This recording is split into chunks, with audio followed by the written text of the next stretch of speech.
Revanth warning ఎవరికో తెలుసా?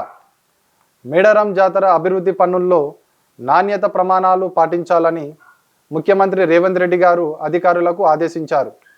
అధికారులు, ఇంజనీర్లు క్షేత్రస్థాయిలో ఉండి పనులను ప్రత్యక్షంగా పర్యవేక్షించాలని, ఏమాత్రం పొరపాట్లు దొర్లినా కఠిన చర్యలు తీసుకుంటామని ఆయన హెచ్చరించారు. మేడారం జాతర అభివృద్ధి పనులపై మంత్రులు పొంగులేటి శ్రీనివాస్ రెడ్డి, కొండె సురేఖ, అడ్లూరి లక్ష్మణ్ కుమార్, తన సలహాదారులు వేం నరేందర్ రెడ్డితో పాటు ఉన్న తదితరులతో జూబ్లీహిల్స్లోని తన నివాసంలో సీఎం రేవంత్ సమీక్షించారు. మేడారం అభివృద్ధిలో భాగంగా రాతి పనులతో పాటు రహదారులు, విద్యుత్ స్తంభాలు ఏర్పాట్లు, గద్దెల చుట్టూ భక్తులు రాకపోకలకు సంబంధించిన మార్గాలు, భక్తులు వేచి ఉండే ప్రదేశాలు, ఇలా ప్రతి ఒక్క అంశంపై సీఎం రేవంత్ రెడ్డి అధికారులకు సూచనలు చేశారు.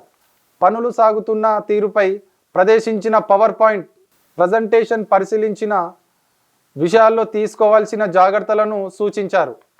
R&B, విద్యుత్, దేవాదాయ, అటవీ శాఖలు శ్రీపతి శివనాగిరెడ్డి సమయంలోనే సాగాలని ముఖ్యమంత్రి సూచించారు.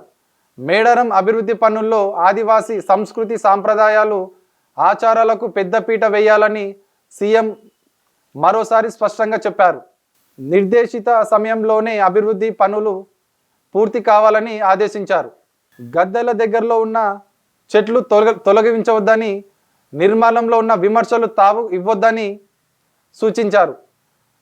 కాగా గద్దెల సమయంలో వరద నీరు నిల్వకుండా చర్యలు తీసుకోవాలని, గద్దెల దగ్గర 4 వైపుల ఫ్లడ్ లైట్లు ఏర్పాటు చేయాలని ఆదేశించారు. గ్రాండ్ లుక్ వచ్చేలా లైటింగ్ ఏర్పాట్లు చేయాలని, గుడి చుట్టూ పచ్చదనం అభివృద్ధి చేయాలని కోరారు.